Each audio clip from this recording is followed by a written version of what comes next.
Alright, mga kababayan, mga kaibigan, mga katokis, mga kapots. Kamusta po kayong lahat? And once again, welcome po dito sa ating mumunting channel, Simply Tokis Vlog. Tayo po ay magbibigay ng maiksing komento, opinion at reaksyon sa mga mainit na usaping pang-politika sa ating bansa. Pag-usapan natin mga kababayan, ito pong si Tito Sotto, mga kababayan. Si Tito Sotto po ay kinampihan, dinipensahan ang mga bilyar tungkol dito sa mga maunumalyang proyekto tulad ng flood control, mukhang sabi niya kawawa naman at napag-iinitan. Yan po yung sabi sa isang balita. At ganun din po mga kababayan, ito pong si Representative Terry Redon, sinoplak po niya, talagang parang pinak-check niya si Representative Chongco.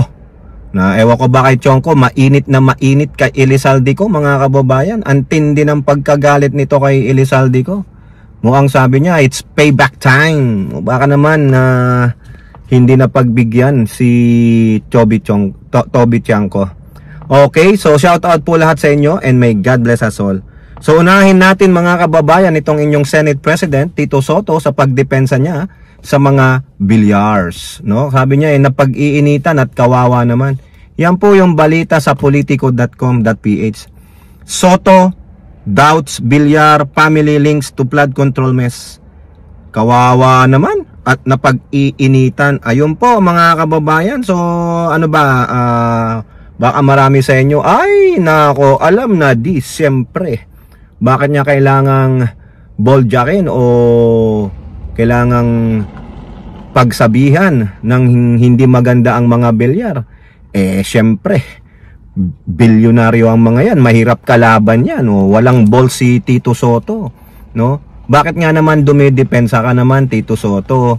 Bayaan mo na lang na ang ebidensya ang magpakita kung meron man silang dito kinalaman, lalong-lala na dyan po sa Las Piñas na kung saan yung kanilang representante na si Representative Mark Santos, tama ba yung pangalan nun, si Mark Santos, na kung saan meron po siyang mga explosive expose na sinasabi sangkot ang pamilya bilyar sa mga ganitong mga maanumalya ng mga transaksyon dyan dahil meron po silang kamag-anak na kanilang kinuha bilang kontraktor. Bakit naman Tito Sen, ikaw ay nakikialam pa dyan? Sana shut up ka na lang. Bayaan mo na lang na yung investigasyon magpatuloy and the evidence will lead. Kung wala naman base sa ebidensya, hindi matibay yung ebidensyang sinasabi ni Representative Santos, yung kanilang representante, correct me if I'm wrong mga kababayan, mapapawalang sa ngayon po ugong-ugong dahil sa kanilang representante na tinalo si Cynthia Villar, nilalabas niya po, Ang tanong diyan kung kasabwat o paninira lang nung kanilang representante. So ito po ang sabi ni Tito Sotto. Senate President Vicente Sotto III has questioned the alleged involvement of the prominent Villar political clan in the flood control corruption mess, expressing belief, naniniwala daw po siya, naniniwala siya para sa kanya, that family is being unfairly targeted for political reason. Pamumulitika lang pala mga kababayan. Bakit ikaw ang nagdidepensa? Tito Sotto, nako, yari tayo dito. Baka mabigyan ka ng malicious na na pag-iisip mga kababayan. Sasabihin na naman, ulitin ko, hindi mo lang makontra kasi takot ka, bilyonaryo yan. Kung ganun na lang, edi sana wag ka na lang nagsalita. Sabi mo kung tinanong ka man dyan ng reporter, sabi mo I defer to the investigation where it leads. Ganun na lang sana, safe ka na lang, antayin na lang natin yung magiging resulta ng investigasyon. Hindi to parang naging abogado parang naging defense lawyer ka nila hindi naman sa kay Tito Sen, pero antayin mo yung banat sa'yo, Hindi ako naniniwala si Cynthia Villar ma-involved doon. Basta si Cynthia ang pinag-uusapan, may doubt ako. Pero doubtful ako doon. Ibig sabihin, pag yung si Cynthia Villar daw ay may kinalaman sa kanyang ganyang mga mess up, yung mga katiwalian, doubtful siya nakasangkot si Cynthia Villar. Soto said the Villars are involved in real estate, not flood control construction. Malay mo naman, may nakalusot. Kaya nga sabi ko, take where the evidence will lead you bago magbigay ng kung ano man. Katulad nun, pagkakabanggit kay Mark Villar, akin lang to, opinion lang to. Huwag naman magagalit yung may mga ibang opinion. Ang negosyo nila Mark Villar, real estate Wala construction company yung mga yan Kaya nga hindi mo pwedeng ipares yung apples to oranges. Kawawa naman ang napag-iinitan.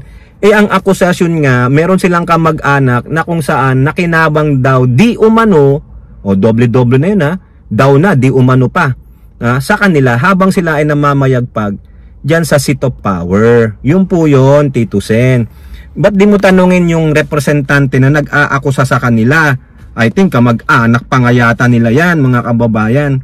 Soto offered the Villar clan as he and Mark's sister Camille Villar were members of the...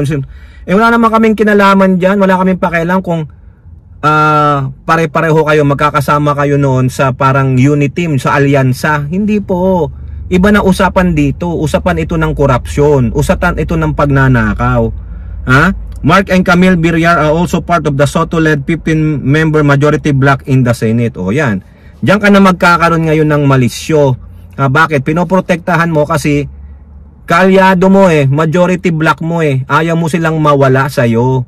Ganun po yung magiging utak dyan ng mga ibang Pilipino na kaya naman pala sinasabi niyang hindi sangkot ito dahil kaparte mo sa majority block. Walang ganun. Kumbaga pinoprotektahan niya para hindi bumaliktad, pupunta dun sa minority at masisipa siya bilang Senate President. Wala pong ganun sana, Tito Sen. The Villar family was dragged into the controversy when the former DOJ Secretary Jesus Crispin Remulla mentioned their names as part of the ongoing probe. Wala namang masama dun Kung hindi sangkot ang pamilya Villar, ito i-welcome nila yung probe. Para yung ginawa ni Mark Villar, pumunta sa ICI pero napabalitang nagwala-wala, pero nabalitaan lang yun Wala pang katotohanan yun. O kung ipapatawag ulit sila sa kung anumang hearing, di punta nila kung talagang malinis ang konsensya nila. Patunayan nila na kasinungalingan to. Nagsisinungaling yung nagbibintang sa amin. Ididemanda namin. Ganon, di ba? They were dragged into controversy after their cousin, pinsan nila, Carlos Aguilar firm, I&E Construction bag 18.5 million pesos worth of projects while Mark Villar was the Secretary of the Department of Public Works and Highways. Ayan po. Remulla called the contracts a prohibited interest as close relatives was awarded flood control and structural projects during Villar's tenure as DPWH. Ayan po, tama po yan, no? Patunayan na lang. Okay, ano naman kung kasi namin yan? Patunayan nyo na binigyan ko ng mga kontrata yan. Ako mismo ang nagbigay dyan. Sangkot ba ako? Tumanggap ba ako? Ganon. Kung talagang mapuprove na hindi naman, di wala. Di sana hindi na lang nagdaldal si Soto. Parang lumalabas dito, Tito Sen, pinoprotektahan mo ang mga Villar para hindi bumaliktad sa'yo Di po ba? Meron ng malicious intent. Sorry naman Tito Sen tayo, nire-respeto natin si Tito Sen. Pero sa pagkakataong ito, it's better to shut up na lang. Pero tingin ng tao, yung binanggit mo 15-man part of the majority block sa Senado. Ayaw mong mawala yung dalawa. Kasi pag kumalas yan, maaring kumalas pa yung mga kasamahan nila sa majority. Soto said the ongoing investigation should be strictly guided by evidence, not hearsay. Yun nga po, sinasabi natin. Ilabas nung nag-aakusa tulad nung isang representante nila, no? I-check natin sino yung representative ng ng Las Piñas, Sino ang kanilang representative? Alam ko si Mark Santos yan, mga kababayan wala pala tayong internet. Nako, yari tayo. Alam ko lang po, mga kababayan, correct me if I'm wrong, wala po ako internet Nasa labas po tayo. Ayan po, tama pala tayo, Mark Santos Di ba? Representative Mark Santos. Kasi sa kanya po galing yan. Na yung pinsan po nila Mark Villar, nung panahon ni Mark Villar as DPWH, nakakuha ng 18.5. So, bayaan mong si Mark Santos ang magbigay ng ebidensya niya. Kasi he is the accusatory. Di ba? Pinakamaganda nito is follow the evidence. Hindi pwedeng chismis lang o sabi-sabi. May ebidensya pa? Dapat ganun. Opo. Dapat di ka na rin nagsalita. Dapat sabi mo, I defer to the ongoing investigation if any. Ganon po, safe na safe ka doon para hindi ka mapupulaan. Ay, pinoprotektahan na lang yung magkapatid kasi member ng majority bloc. Okay? So pasok naman tayo mga kababayan dito naman kay Representative Terry Ridon na kung saan sinoplak niya po ang kapwa niya mambabatas na si Toby Chanco. Kasi ito si Toby Chanco, mainit na mainit ang dugo kay Representative Romualdez at former Representative Elizalde. Siguro iniisip niya, ang laki ng kinubra nyo bakit ako wala? O ngayon, siya ang nag-file ng ethics complaint kay Saldico. Bali wala na yon mga kababayan. Bakit? Nag-resign na bilang representante si Ko. Ano pang i-ethics mo sa kanya? O para makabawi siya, sinasabihan niya ang DFA, you have the power to cancel his passport. Nasasaad po yan sa konstitusyon. However, ang hindi alam ni Toby Chanco, may bago pong law, Republic Act 11893, about a new passport law. Ang sinasabi ng DFA, there should be a court order for us, telling us to cancel a passport of a Filipino citizen. Kailangan meron ng order sa korte. Magkano magkakaroon ng order sa korte? Because of probable cause na meron siyang kasalanan, may warrant of arrest, may kaso na. Siguro, ewan ko kung anong naisip ni Toby Chanco. Alam mo ba yung Republic Act 11893? Nag-cite ka pa doon ng Section 4. Ito po ang binanat sa kanya ni Ridon. Section 10, in conjunction to Section 4. Wala, di ba? Ang DFA sumusunod sa bagong kautusan ng New Passport Law, Republic Act 11893. O ano pa ang sabi ni Ridon dito sa politico.com.ph? Kahit si Harry Roque pa yan, DFA can cancel Saldico's passport without valid, without court order. O yun nga po tingnan nyo si Harry Roque. Ang DOJ nag-request na po sa korte, I believe sa Angeles Regional Trial Court.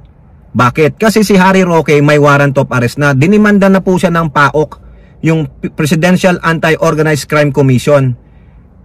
Meron na pong warrant of arrest si Roque. Dapat isinabay na rin ang pagkansela ng kanyang passport.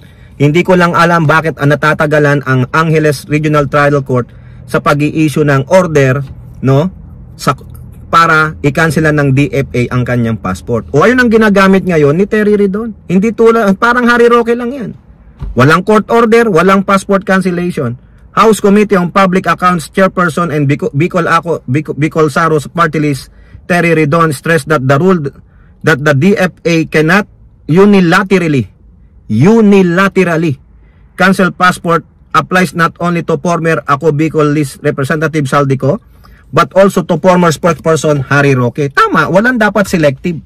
The law applies to everybody. Walang selection. Walang sinabi doon sa Republic Act 11893 that only this person, only this person, only this person. Hindi po. It's in unison.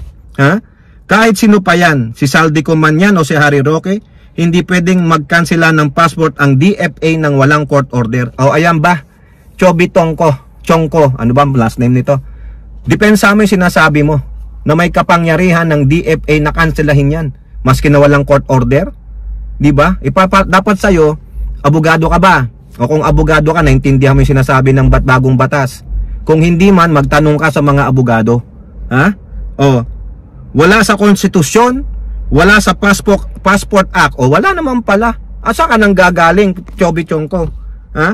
Ridon made the call after Nabotas Representative Chanco reiterated, inulit-ulit, that the DFA should cancel Co's passport despite the absence of any case filed on. Ano ka, Duterte? Ano ka? Tao ni Duterte na hindi marunong sumunod sa due process? Di ba? Halatang-halata ka naman na gusto mo lang maghigante. Di ba? Power play ka kasi wala si Elizalde ko. Kaya sabi mo, this is the time.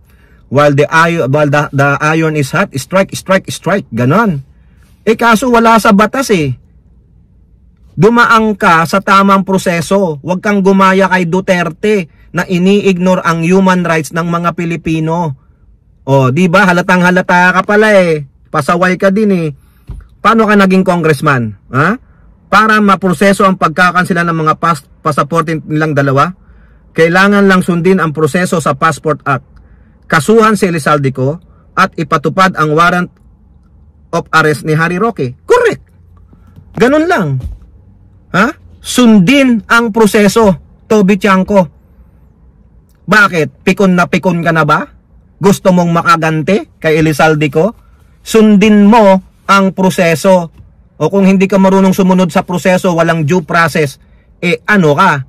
Duterte minions ka. Ganun po ba? Nagtatanong lang. O kayo po, ano pong inyong masasabi? Comment down below. And don't forget to like and share. Hope to see you in the next videos. Bye-bye. God bless.